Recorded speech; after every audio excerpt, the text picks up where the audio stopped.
Bonjour frères et sœurs, cette courte vidéo pour vous parler de la réunion de prière qui a lieu demain matin. Vous savez certainement, pour la plupart d'entre vous, que nous prions tous les mardis matins de 6h30 à 7h30.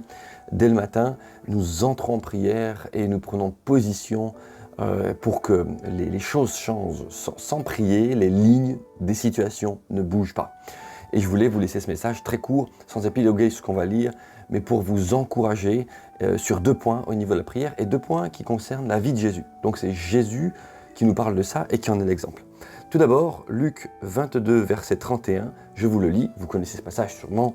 « Écoute Simon, méfie-toi, Satan a demandé le droit de vous passer tous au crible, comme on secoue le blé pour le séparer de la balle. Mais moi j'ai prié pour toi pour que tu ne perdes pas la foi. » Premièrement ici, et c'est ce qu'on va voir, c'est que quand tu prends une position dans la prière, tu peux obtenir des victoires, même sur ce qui n'est pas encore arrivé.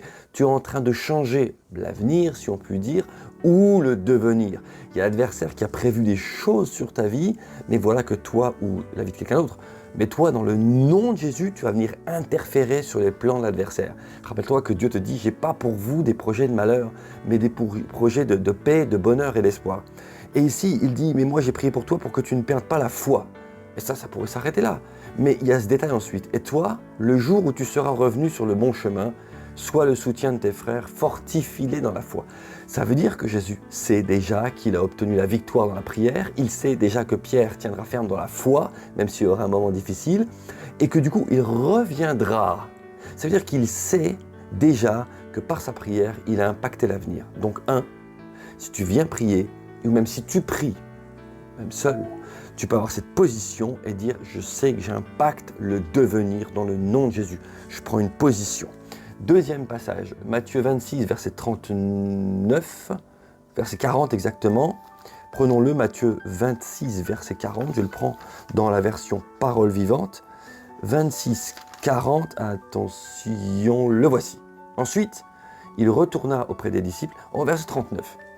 « Oh mon Père, si tu le veux, écarte-moi cette coupe. » Jésus est dans le jardin de Gethsémane et il devance la réalité de ce qu'il attend. « Écarte de moi cette coupe de souffrance, toutefois que les choses se passent non pas comme moi je le veux, mais comme toi tu le veux. » Première position dans la prière. C'est extraordinaire de se rendre compte que dans la prière, nous ne sommes pas là pour imposer quelque chose à Dieu. Ça veut déjà arriver de prier avec des gens et quand vous entendez prier, vous avez l'impression qu'ils crient contre Dieu et qu'ils ordonnent à Dieu.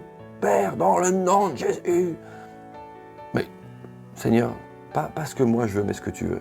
Et on vient alors se positionner devant Dieu en laissant nos cœurs être sondés pour que nous puissions prier selon sa volonté. Et il dit ceci, toutefois, donc que les choses se passent non pas comme moi je le veux, mais comme toi tu le veux. Ensuite, il retourna auprès des disciples.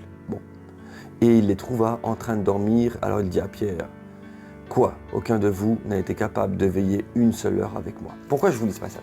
Pour le deuxième point. Parce que tu peux te dire, oui, mais moi je prie tout seul, je n'ai pas besoin d'aller avec les frères et les sœurs pour prier. Mais même Jésus aurait bien été content et soutenu si ses disciples avaient prié avec lui.